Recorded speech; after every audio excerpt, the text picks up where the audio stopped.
Hey everyone, welcome to M&R on YouTube. I'm Ronald, And I'm Malcolm. and today we have a special guest. I'll let him introduce himself.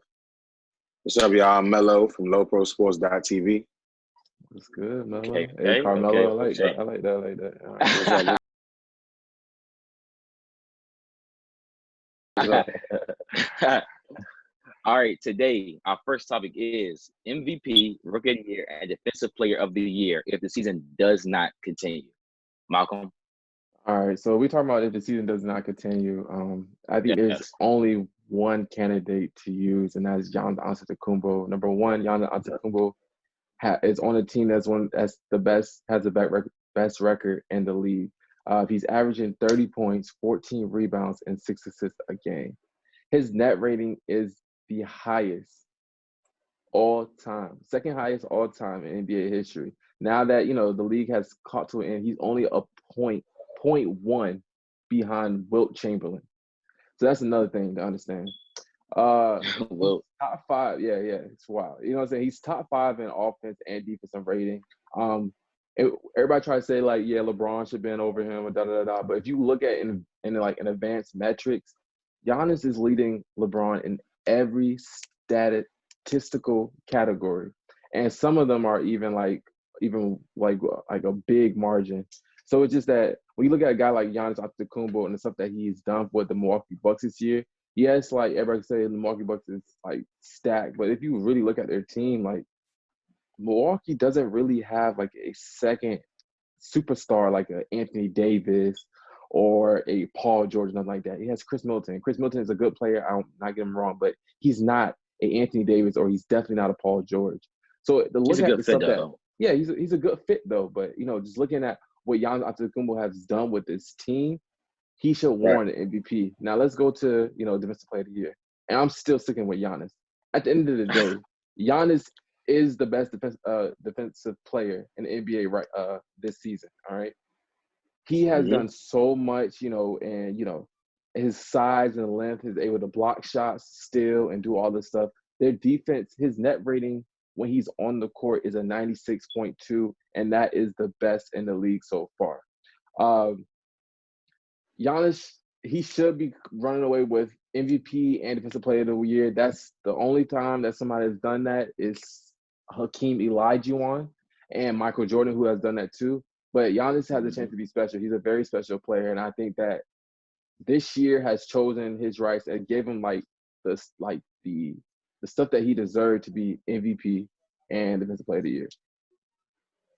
And your Rookie of the Year? Oh, my Rookie of the Year is Ja Morant. All right, that's another thing. All right, let's first we gotta think about this. Everybody trying to say you should compare this to what Joel Embiid's Rookie Year of how Zion is Yes, not going to yes, win it because of yes. that. Let me make sure everybody understands that one thing's first. All right. Yes, I understand that Joel Embiid, that Zion hasn't played much minutes, just like Joel Embiid doesn't play much minutes, and how Malcolm Brogdon won the MVP, but he should have. Malcolm Brogdon won the Rookie of the Year, and he should have won the Rookie of the Year. But John Morant is no scrub, and he wasn't Malcolm Brogdon how Malcolm Brogdon was. John Morant actually is averaging 17 points per game. He averaging 7 assists a game. And the only person to do that is Oscar Robertson, Magic Johnson, Allen Iverson, Damian Stoudemire, and Trae Young. That is a very Mhm. good company to have. And to be honest, Okay.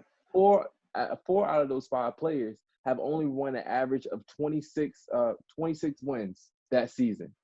John Morant is averaging 33 wins this season. All right.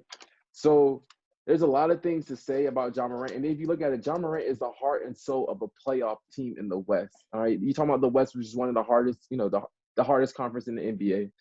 You have to do a lot to even be in the AC. And the fact that, John Morant is doing what he has to do to keep up like the Memphis Grizzlies and make sure they're in a big position to be able to survive, the end of the season and go to the playoffs is immaculate to what his talent is and the way that he changed the culture as soon as he just went in there. So I just give him props for doing that, and I feel like he should deserve Rookie of the Year over Zion Williamson and other people to that nature too. All right. I respect that. Now, for my MVP, I have LeGoat James. I think we all know. I think we all know who this man is. I do understand that the Bucks do have more wins, but at the end of the day, they're both number one seeds in their respective conferences. So, I mean, we could go little wins here or there, but they are still doing enough to be first in their respective conferences. Of course, if they met in the finals, it would go through Milwaukee because they do have a better record. But, I mean, Milwaukee is big home court advantage? Not really. It's not like playing in LA or something like that. So, I mean, having home court advantage is amazing, but that really didn't even help the Bucks that much last year. They were winning just as many road playoff games as home playoff games. So let's start there. LeBron still is averaging, even at his 15th season, 25 a game. He's first in the league in assists per game. That's not gloss over that. It was 11. It's down to 2.7 now. I mean, he's averaging, a good 7+ rebounds a game, but he's playing with like multiple centers. So the rebounding numbers are down because he's playing with Dwight. Anthony Davis is really a center. Of course, JaVale McGee. Even Kuzma's throwing there. He's a big man. So those people are eating away at your rebounding stats as well. I feel like LeBron is probably right now the best leader. He's really helped this team get together. They seem like they're a unit. I'm not going to say Milwaukee is a unit because Budenholzer can coach. And Vogel can coach too, but Budenholzer is a coach. Like, he put in a system to make Giannis one of the best players in the NBA. So I can't take that away from him, but I still feel like LeBron is just, even with those stats, has been the best leader in the league. So now on to my defensive player of the year. I have the Greek Freak, just like Malcolm. I gave him defensive player of the year, not only because he's the best defender in the league right now, but because I don't feel like at this time, you can win MVP and defensive player of the year at the same time. I just feel like the voters just aren't going to do that. Even if you deserve both, I don't feel like now that they'll do that, just for the way it looks. So, I mean, Malcolm's already gave you all the stats. I mean, of course, he's averaging 13+ rebounds a game as well. So we all know his net rate is amazing. I think when he's going to block a shot, he's getting it with like over 35% of the time, which is an amazing stat right there. Yeah. So we just know how good of a defender the Greek Freak really is. And of course, his defensive versatility is probably the best in the league, as he can guard probably 1 through 5. Only big centers can really take advantage of him in the post because he does have a smaller frame compared to like an Embiid. But we've seen him even on Embiid, be able to do a little something, put his elbow on him and play decent defense. He won't just get bullied. That's not a switch that teams are using to take advantage of, if you get what I'm saying. Now, for my rookie of the year, I have Zion Williamson. I do understand that he has missed a lot of time, but we also have to take into the view of that he stepped on a team that was first. They weren't playing good, but they did have an all-star, Brandon Ingram, and he immediately became their best player. Like Brandon Ingram, let's think about that. He literally made the all-star team. Zion came back, and he's immediately their best player. Like, no question, he's their best player. Like, he's averaging 23.6 points per game in 29 minutes. He's averaging 6.8 rebounds per game, which isn't even that good for him, but that's pretty good for the power forward position. He's only averaging 2.2 assists per game. That's a number that he definitely can work on, but I believe can be better. I just feel like what I've seen from Zion is just so much explosion. Right now, his views are amazing every time he's playing. When he steps on the court, his team is winning.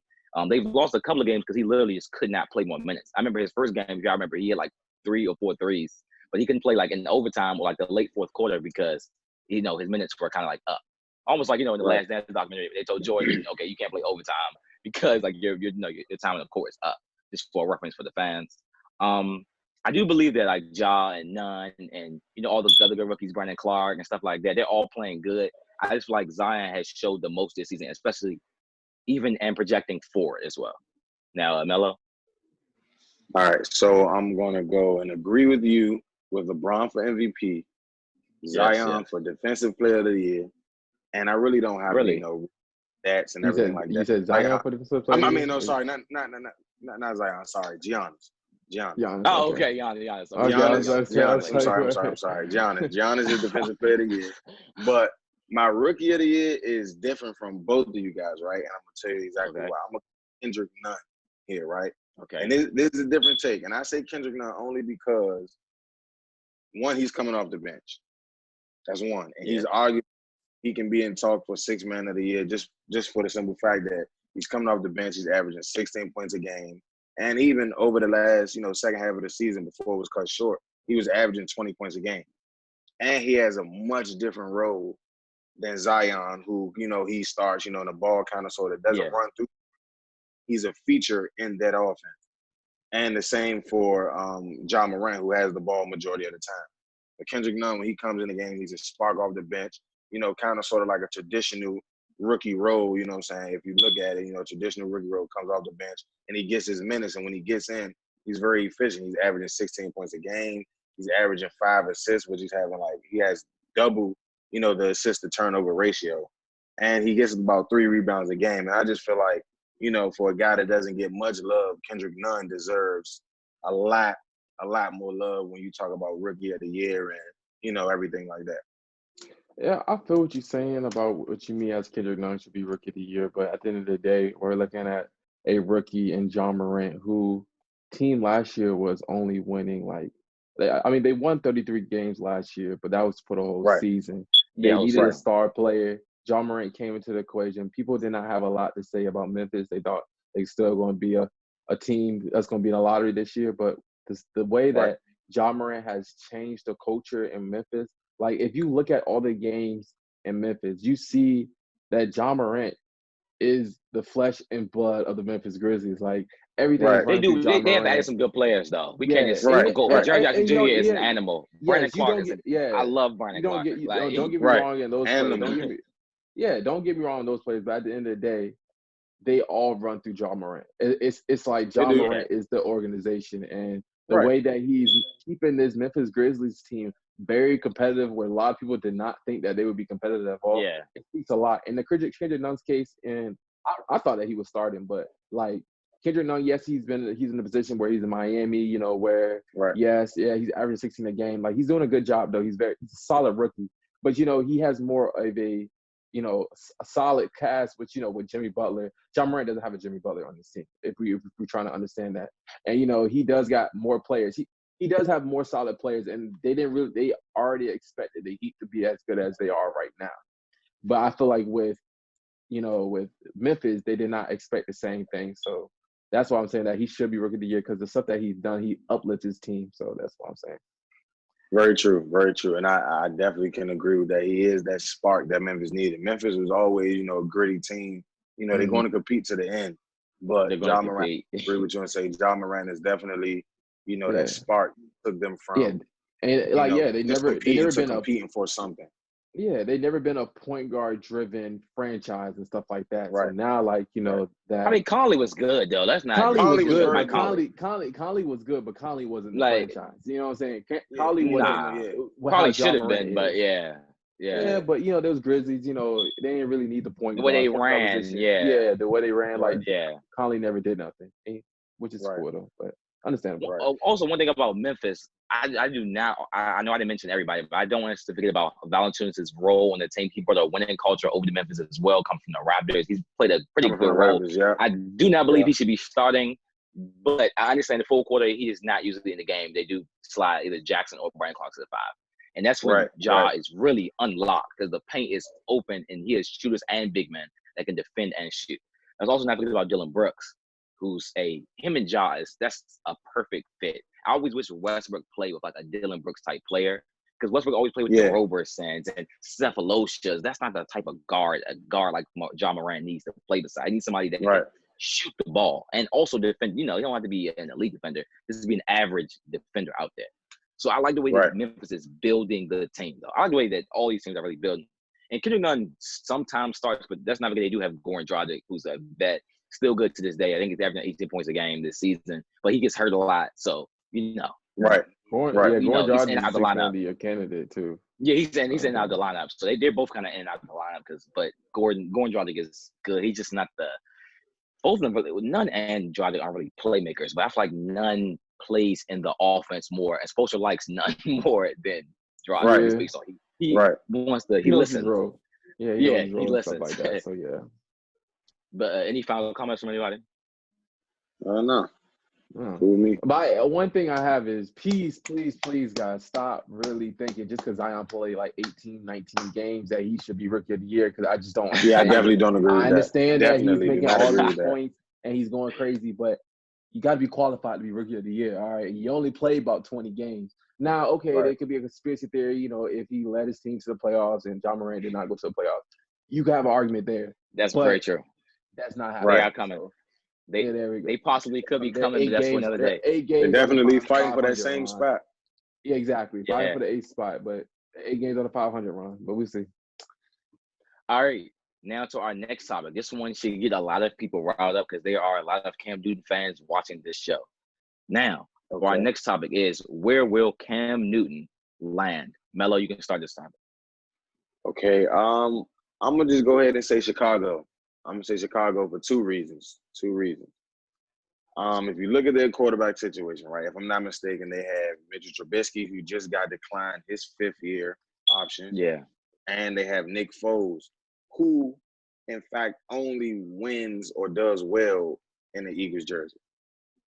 So if you look at that situation compared to any other situation in the league, you do have teams who have, younger and more unproven quarterbacks, where Cam could kind of sort of be, the veteran who's a proven player, blah, blah, blah, already in the league. But if you look at Chicago, they do not really have, like, I just don't feel like Chicago has, like, their front offices behind their quarterback room. I just don't believe it, because they already declined someone who was drafted, what was he, 2nd overall, Mitchell? 2nd overall.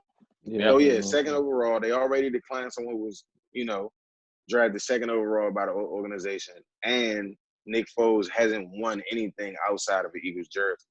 And I feel like Cam, with that defense, who, pretty good normally, a pretty good defense, and, Cam is kind of sort of, the game manager, I would say, because he will run the ball if he needs to. And he's not going to force, any passes if he has, a good amount of time, and he has, receivers that can maybe go up here and they catch the ball, because Cam. Yeah, still got Allen Robinson. That might be Cam's best receiver. Yeah, exactly. So I definitely do think, Chicago, maybe not, early on in the season. If it happens, during free agents, like during, the rest of the off season, it'll surprise me. But I could kind of sort of see it happening, once the season starts to get started, and it gets closer to, first game of the season, if someone gets hurt. But I do see Chicago being his landing spot. I agree with you. I think that Chicago is a very good option. I was just thinking about it. It's like, if you think about it, just like you said about Mitch Trubisky, decline his 5th option, and they have Nick Foles. Nick Foles is really injury prone. But one thing that I could think that I keep on looking, I think that Cam Newton, he needs to be a team where they're already surrounded with players, because Cam Newton is 30 at the end of the day. But he's still a very good quarterback. As you can see, like, when he was healthy, he had one of his best seasons in a while. And the fact is, he had a better season when he was, like, the last time he played a full season. He had a better season than his MVP season. And so it's just like, he's been like, he's a very good player. He's a very good quarterback. I think a team that could be good for him is probably the Indianapolis Colts. Now, if you think about it for a sec, with the Colts, the Colts are dealing with, they are a complete team, all right? They just need a quarterback, to be honest with you. Right. And then but they have Phillip Rivers, though. Yes, I understand. See, that's the point. Yes, they do have Phillip Rivers, but at the end of the day, we see what Phillip Rivers did last year with the San Diego Chargers. And we knew San Diego Chargers was a complete team, but you see how that happened. So that probably would never work. Okay, they have Jacoby Brissett, but you see that he hasn't really fully grasped that starting position spot. That's the reason why they got Phillip Rivers. But if you bring a guy in like Cam, who's played quarterback, number one, in Frank Reich's system, I think Cam will be perfect in Frank Reich's system due to a lot of, play action, all that stuff with Marlon Mack and all that stuff. And you got T.Y. Hilton, you got speedsters, and like you got speedsters on the outside with the wide receiver, wideouts. So if you bring a guy like, Cam Newton to that equation, I don't really think that Phillip Rivers will last that much into a season. Even if he lasts one season, I think that would be it for him. But if you bring Cam in next year, you put in Cam in a position where he has wideouts for the first time. He has a complete squad. The last time he had a complete squad was, way back when he won his MVP. When he won his MVP, went to the Super Bowl. So I think that it would be a perfect system for him, perfect spot for him. And I think that he will sit down there for 1 year. The next year, he'll be able to take the starting quarterback spot and then be able to run off. So yeah. Okay, so first I'd like to address Melo's. I know he said the Bears. I think the Bears would be his best fit. I don't think he will land there, but fit-wise and system, I think Cam is still one of the biggest arms in the league. To play in Chicago, the windy city, you have to have a big arm. That was one of Trubisky's. Why I understand why I drafted him in the first place, because his arm talent did not fit Chicago. Everyone can't play there. That's why they kept signing Jay Cutler, just because he might not have been that good, but he had the arm to play in Chicago. So, plus Matt Nagy, is a very underrated offensive coach. He did make Trubisky look decent 2 years ago. To make that happen, I have to give you your props because we've seen the true Trubisky right now. Right. Plus, like you said, we're talking about they had Allen Robinson. They don't have Jordan Howard anymore. They still have David Montgomery. They just drafted I can't think of the receiver's name, but they drafted another receiver. But onto the Colts one, the Colts have the best O-line in the league, or at least a top 3 O-line in the league. They have probably the best O-lineman or best guard, Quentin Nelson. But they did just sign Phillip Rivers. I think Phillip is a great fit because he's very, very, very slow.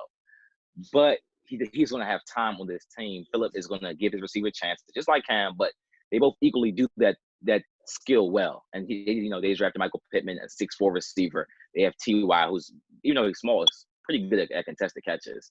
They still have Jack Doyle as a tight end. So the Colts one, I see that as the least likely of happening just because they just signed Phillip. But I could understand it. Now, for my pick, I was between 2 teams, the New England Patriots and the Jacksonville Jaguars. Jags would be his easiest I'm starting day one fit, but I think the Jags are tanking for Trevor Lawrence, which I can't hate on you for taking for Trevor Lawrence because I would take for Trevor Lawrence. Okay. So I don't think they're going to do that just because they are tanking, which I don't think is a bad move. New England, though, people are saying they're sticking with Stidham, which I understand that they might. I think really New England is waiting for Cam's value to drop so low. They'll take a deal probably at $10 million a year. And they'll probably steal him for something around that.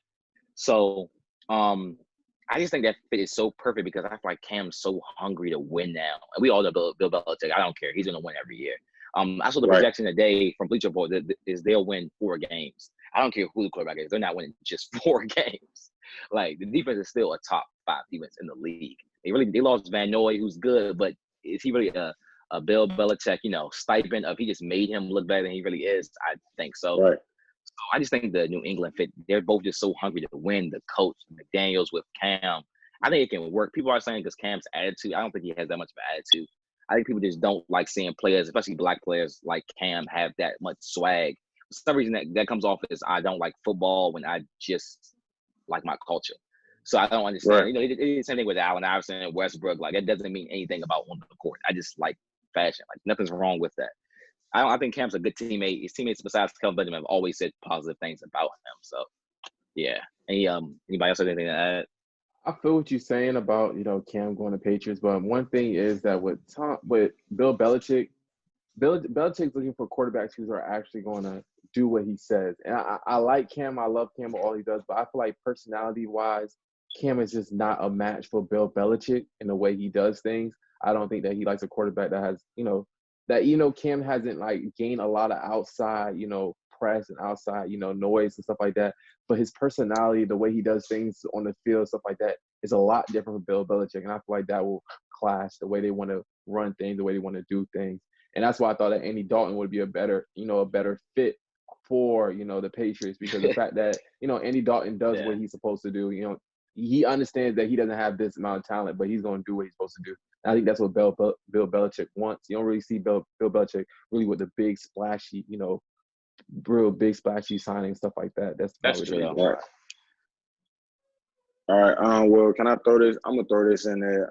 This is like a long shot thing for me, but I was gonna say, what if Cam Newton was to go to Washington and some type of an injury event, like something would happen, someone would get hurt or something like that.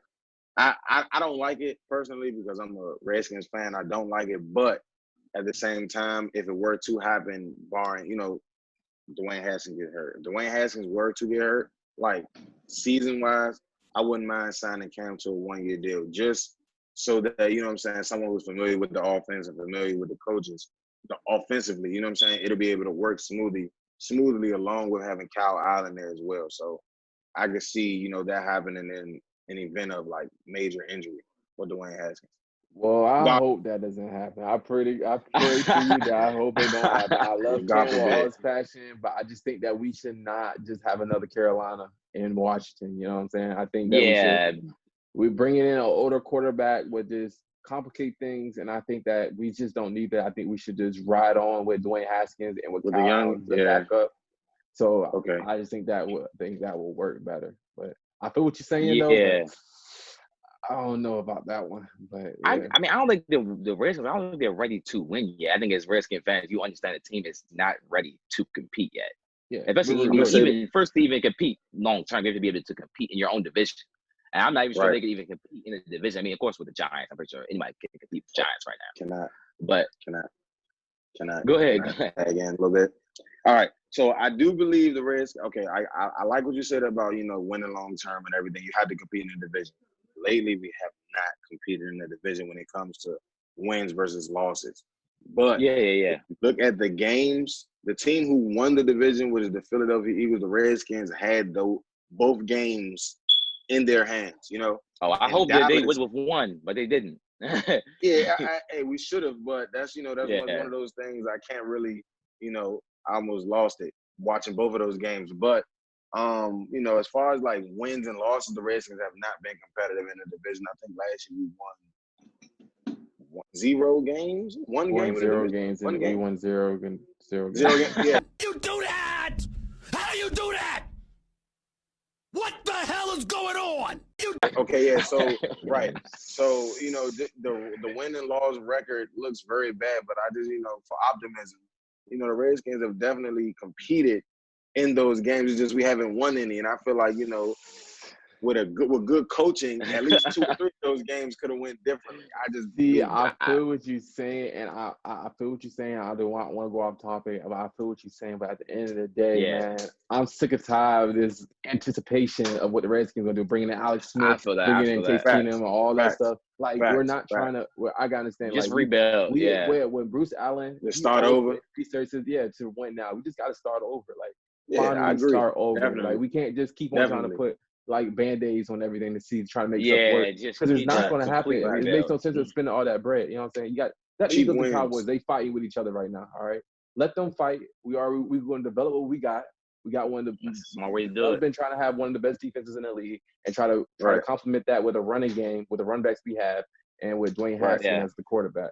So I think that we should continue doing that. That will actually work with a strong head coach in Ron Rivera and a strong defensive coordinator in Jack Del Rio. So we have the coaching staff to be able to be set and be able to grow. So I think we're going to be good on that. Yeah, growth. Growth is the key word. Man. They definitely need to grow. Yeah, it hurts. Yeah, it hurts. It hurts to be a fan. It hurts. It hurts every Sunday. But at the end of the day, I like what we're doing now. So I'm satisfied. I can't get Cam Newton because we got to change this to a win now. And then we're going to do different things just to try to win now. We're going to do too much. Yep. We're going to do too much. Right? Yeah, we don't got time for that. So. Right. That needs develop. But I mean, I understand. I mean, I don't think about the Camps and Redskins. I mean, I understand why they would consider that, but based on that, you really not saying you don't need to win games, but that's not in the best interest of the team. Also, really, you just need the rookies to grow. That should really be the only goal this season. The game, it's not even to really win the game. It's can we get better for the future? I don't care if we win or not. Are people improving every week? Really? I feel like that's the Redskins' probably biggest goal in the Giants too, because the Giants are really retooled now. Both of them have, the quarterbacks in the same draft, just like how Dallas and the Eagles basically did the same thing, drafted quarterbacks in the same draft. So it's kind of like it seems like it's repeating itself in this division of just competing with the quarterbacks like your same draft class as well. But any final remarks from anyone? Nope. Okay, well, I know Mark, you have something to say at the end, correct? Yeah, but hey guys, thanks for watching. Another thing is you can go ahead and talk about your podcast that you have coming out. So so I have a blog, lowprosports.tv on Instagram. It's local based. I try to get as much DMV, news as possible, but give it a look, lowprosports.tv on Instagram. We're going to be coming to you with as much information as possible on what's going on around sports. Yeah, tune in, guys. Yeah, they have great content, so just make sure y'all tune in. All right. Definitely. All right. Anything else? Hey, make sure y'all follow us on IG and on Twitter on Malcolm Ron Show as we continually bring out content on Instagram, and then you can just look at Twitter as we always like to debate about things. So just tune in, guys, and have a great day. All right. See you all. All right.